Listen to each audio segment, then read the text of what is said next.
Assalamualaikum warahmatullahi wabarakatuh. Assalamualaikum warahmatullahi wabarakatuh. Ya, alhamdulillahi wassalatu wassalamu ala rasulillahi amma ba'd. Melanjutkan pelajaran kita di sesi kedua. Sesi pertama tadi sesi memulai juga pembahasan yang baru yang berjudul fi ahdihi, ya, pembebasan di zaman beliau. Jadi di sini kita benar-benar di dalam Islam itu perang yang terjadi bukan dinamakan perang, pembebasan. Nah, cara kaum muslimin membebaskan ketika itu, ya, pertama, ya, kedua dengan cara menghisor, ya, mengepung, ya, pengepungan, ataupun ya seperti halnya di perang Yarmuk, ya, perang Qadisiyah, ya, kemudian pengepungan yang paling sering kita dengar ceritanya, ya, Konstantinopel, pengepungan yang lainnya yang ternyata butuh waktu lama. Bahkan diusaha di zamannya Muawiyah bin Abi Sufyan, itu adalah orang yang pertama untuk kaum muslimin bisa berperang lewat jalur laut, ya. Itu berperang di kotanya kekaisaran. Kemarin kita sempat tulis di sini ma warada fi fadlihi minal ahadits, yaitu hadis-hadis tentang hadis-hadis yang menyebut Muawiyah. Di situ disebutkan awalu jaishin min ummati yaghzunal bahar qad aujabu. Artinya pasukan pertama kan maka wajib bagi mereka untuk masuk surga. Kemudian ada juga di dalil yang lain, di hadis yang lain, awal nama dinata qaisar magfurun lahum. Artinya pasukan pertama dari umat melawan kota kekaisaran, maka pasukan itu adalah pasukan yang diampuni. Kalau orang sudah diampuni kan untuk masuk surga atas izin Allah Subhanahu wa taala, dan kita adalah umat yang benar-benar luar biasa. Sebanyak apapun amalan kita belum yakin kita masuk surga. Ya. Jadi amalan yang kita lakukan tadi setelah sholat, apa yang kita lakukan? Layah-layah habis assalamualaikum warahmatullahi, assalamualaikum warahmatullahi, astagfirullah, astagfirullah, astagfirullah. Bukan maksiat. Keluar dari kamar mandi, masya Allah, gufronaka, ya Allah ampunilah dosaku, mohon ampunan. Ya, luar biasa sekali. Nah, kembali ke pembahasan. Jadi ya kita benar-benar tahu kenapa kok dinamakan sebagai Al-Fatah.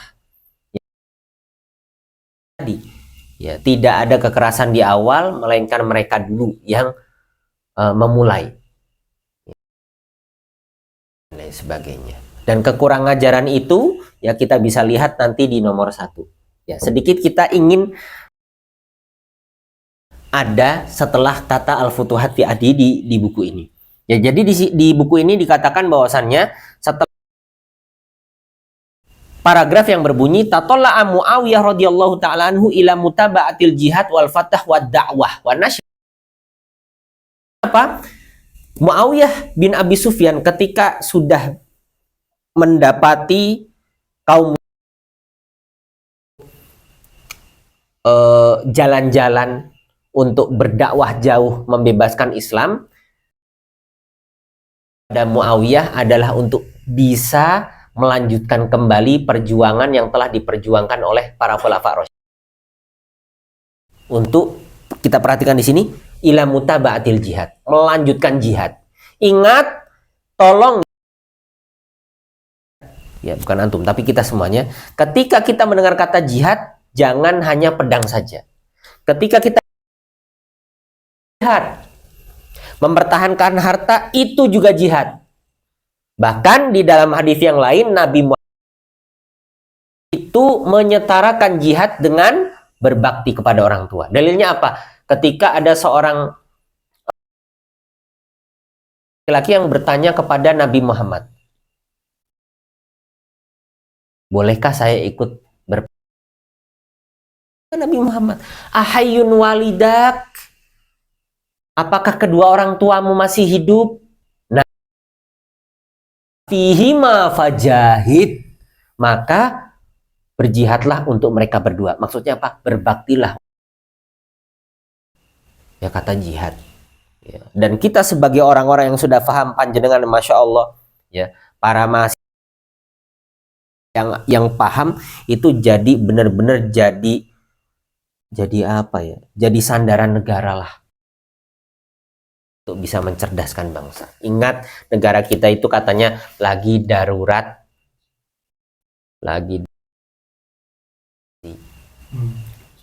ya apa? Kacau, betul. Literasinya lagi kacau. Anak SMA belum bisa baca, bahkan baca jam. Sedangkan antum, Masya Allah, baca bahasa Arab, hafal harapan, ya, hafal Al-Quran, ya, mungkin juz 30, 29. Masya Allah, luar biasa sekali. Ada di sini yang 30 juz, Mas Aufa ya. Masya Allah. Nah, baik. Ya, di sini kata mu'alif mengatakan, ya, sang pengarang buku mengatakan untuk bisa melanjutkan yang namanya jihad, ya, dakwah Islam dan menyebarkan Islam. Kemudian, ya, fasammama 'alal mudi quduman lil jihad fi sabilillah wa rattaba syawati wasawa. Akhirnya menyusun strategi untuk gimana caranya maju berjihad di jalan Allah Subhanahu wa taala. Ya. Dan ingat, di dalam berdakwah dan di dalam berjihad di zaman dahulu, kita jangan yang enak, Masya Allah, pakai motor, ya, pakai sepeda, jangan. Zaman dulu bener-bener capeknya luar biasa. Makanya, ya, safar, kenapa kok ada rukhsah sholat? Ya, karena penderitaannya luar biasa sekali. Dan makanya zaman sekarang ada namanya Ibnu Sabil. Ibnu Sabil anak jalanan. Bukan. Ibnu Sabil yang safar tapi tidak bisa melanjutkan safar dikarenakan perbekalan habis. Makanya begitu luar biasanya pahala yang didapati oleh Sultan Abdul Hamid II, di mana subul itu sabil. Apa? Sumber air bersih. Untuk supaya para musafir paling tidak minum, sumber kehidupan bersih. Bisa dipakai buat mandi juga. Ya, dengan cara mengumpulkan, ya, kemudian mandi seperti itu. Luar biasa sekali. Ya, jangan kita bayangkan jihad semudah yang naik pesawat, tidak, benar-benar susah. Ya, dan beliau, ya, merencanakan dakwah di jalan Allah Subhanahu wa taala, jihad fisabilillah, ya, berdakwah di jalan Allah Subhanahu wa taala, kemudian menyebarkan Islam, atur pasukan, membagi pasukan jadi dua. Apa? Pasukan musim dingin dan pasukan musim panas. Di panas itu disebut sebagai as-saifah, pasukan musim panas. Syatiyah, pangapunten Ustadz, diharapkan nggak ada musim dingin. Ingat, nanti kita akan tulis di sini bahwasanya sekarang bukan hanya Jazirah Arab saja, tapi di luar Jazirah Arab. Nih, bila Dufa makan sebagai Iran. Ya, kemudian nanti di sini Bilad Mawaro'an Nahar, Asia Tengah. Ya, Asia Tengah itu dulu daerah kekuasaan Uni Soviet Yang belakangnya tan. Kirgistan yang katanya ngebantu timnas Indonesia ya. FC kemarin katanya. Dia seri terus katanya Indonesia lolos atau gimana, saya kurang tahu juga ya kabarnya. Ya, Kirgistan, Afghanistan yang semuanya ternyata berbicara pakai bahasa Rusia. Ya, bahasa Rusia. Dulu bahasa resminya memang bahasa Arab, cuman ketika di perdesaan dulu sempat ada yang pakai bahasa Arab bertuliskan Arab. Ya, karena pengen semua daerah itu berbahasa Arab. Karena dulu pernah bilang kepada siapa? Abdul Malik bin Marwan, khalifah yang kelima dari Daulah Umayyah. Kofi berkata, ya, Ayuhal Amir atolallahu baqa'ak. Wahai Amirul, jangan umurmu. Hadhihi daulah Arabiyah walil Arab. Ini negara adalah negara orang Arab. Nah, dipahami ya dan diterjemahkan oleh Dr. Budian. Yang bahasa Arab, monggo jangan nanti bisa nyari. Beliau itu sempat masuk TV One, tapi bukan sebagai guru besar bahasa Arab, bukan, tapi sebagai apa? Pembudidaya burung. Monggo nanti jenengan bisa. Benar, pembudidaya. Karena beliau juga ternyata suka budidaya burung. Wallahu alam apakah di Masya Allah ya, mainannya burung ya. Ini burung beneran ya, bukan yang ya. Alhamdulillah saya ngobrolnya sama laki ya, bukan nama perempuan ya. Tapi masa perempuan kayak enggak ya, insya Allah ya. Para mahasiswi masa kayak gitu juga enggak kan? Ya antum ya. Nah, wallahu a'lam bishawab ya. Jadi beliau mengatakan bahwasanya al-Arab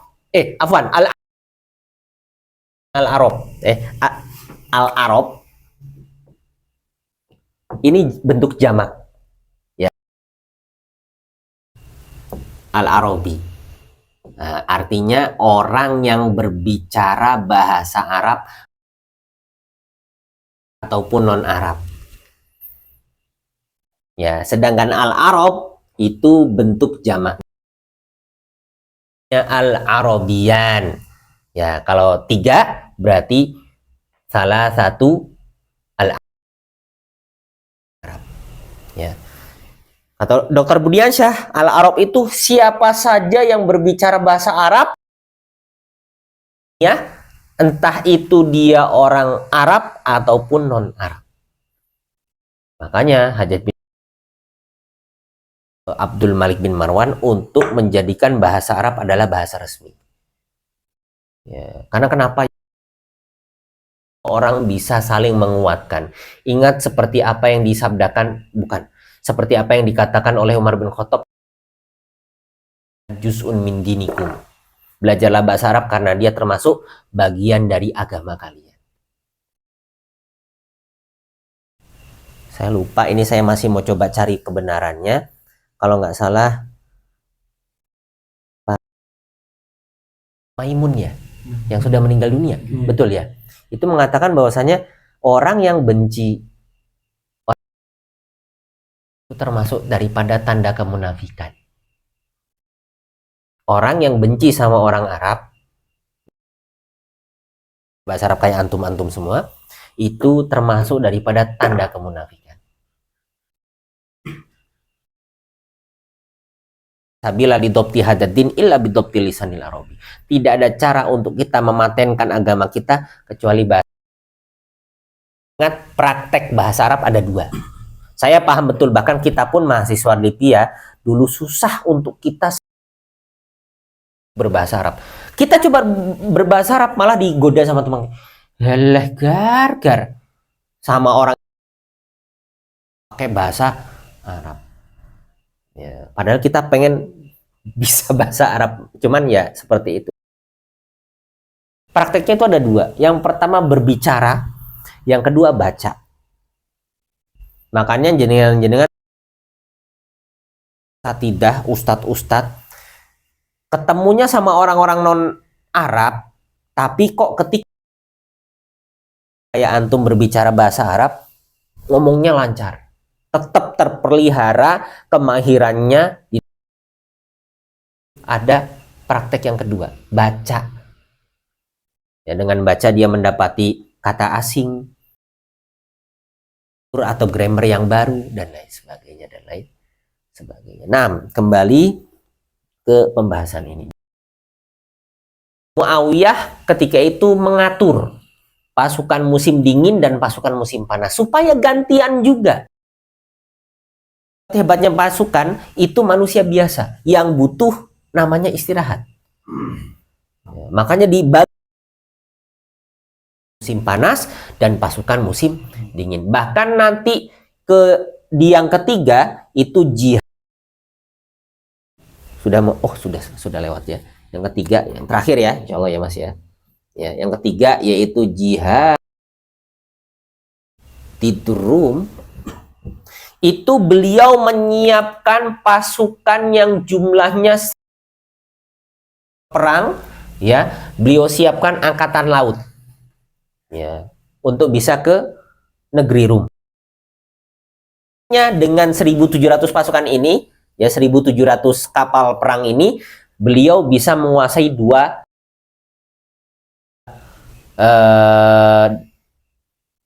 tempat, ya, satunya Yunani, satu iya, Siprus itu masuk Eropa bukan?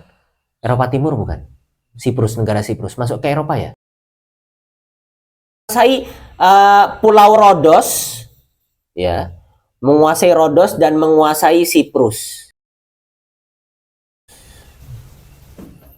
Ya, dengan 1.700 kapal perangnya. Jadi ya di judul yang pertama ini, di judul yang kelima ini, pembahasan yang kelima ini, Muawiyah ibn Abi Sufyan, ya, kembali meneruskan apa yang diperjuangkan oleh para Khulafa Rasyidin, di mana menyebar agama dan menyebar pasukan. Tetap harus pintar agama dan memelihara agama. Ya.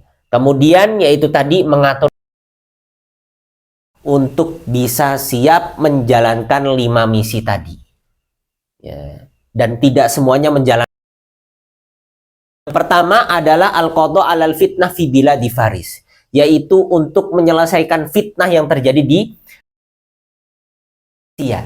Apa fitnahnya? Fitnahnya bahwasanya mereka tidak ingin membayar pajak lagi,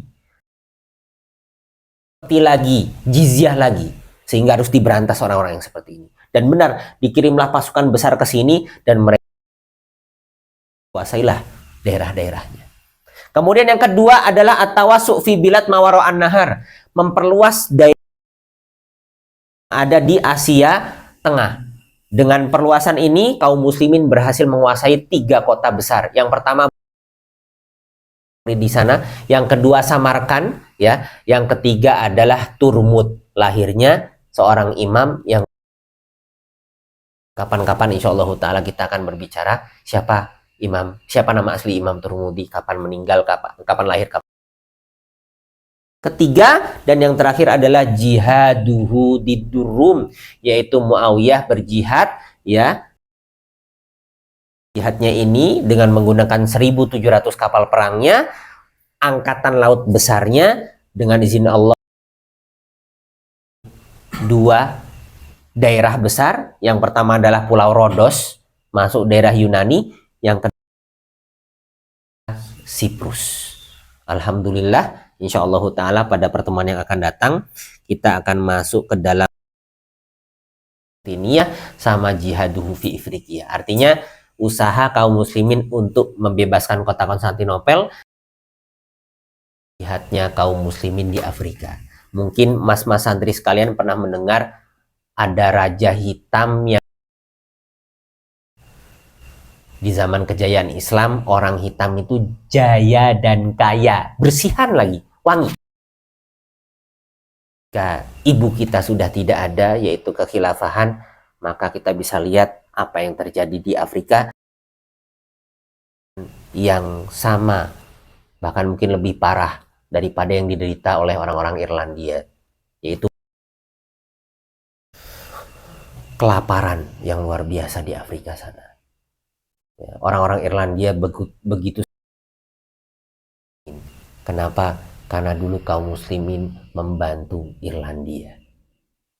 Bahkan bantu Turki Utsmani itu sempat mau dibajak. Sama siapa? Britania Raya.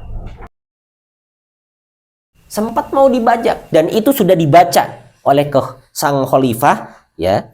Karena kenapa?